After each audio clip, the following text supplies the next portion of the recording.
High.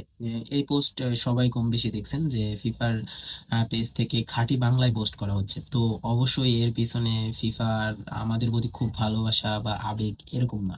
এর পিছনে একটা টেকনিক আছে। ব্যাপারটা হচ্ছে টেকনিকটা আসলে এরকম যে ফিফা তার অডিয়েন্সকে রিজিয়ন অনুযায়ী ভাগ করে নিয়েছে। যে এটাকে আসলে রিজিয়ন স্পেসিফিক বা আপনি জিও টার্গেটিংও বলতে পারেন। এখানে ব্যাপারটা এমন হয় যে আপনি যখন বাংলাদেশ থেকে ফিফার পেজ লগ ইন করছেন তখন আপনি এই পোস্টটা বাংলায় দেখতে পাবেন। কিন্তু যখন একই টাইমে আমেরিকা বা অস্ট্রেলিয়া বা অন্য কোনো দেশ থেকে লগ ইন করে আপনার এই ফিফার পেজে যাওয়া হচ্ছে, তখন এই কিন্তু আর বাংলায় দেখতে পাচ্ছে না তারা।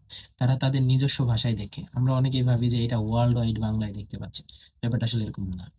অডিয়েন্সকে লোকালাইজেশন করার মাধ্যমে ইমোশনালি কানেক্টেড করছে না। আপনি আমি যখন আপনার আমার সাথে কানেক্টেড কিছু দেখতে পাবো, অবশ্যই সেটার প্রতি আমাদের ভালোবাসা বাড়বে বা গুরুত্ব জন্মাবে।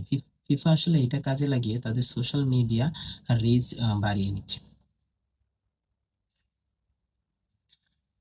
তো ব্যাপারটা এমন না যে এর মাধ্যমে আমাদের কোনো বেনিফিট আছে না। করে এত বড় একটা ইম্প্যাক্ট ফেলতে পারতেছি, যার কারণে ফিফা বাধ্য হচ্ছে যে তাদের পেজ থেকে বাংলায় পোস্ট দিতে।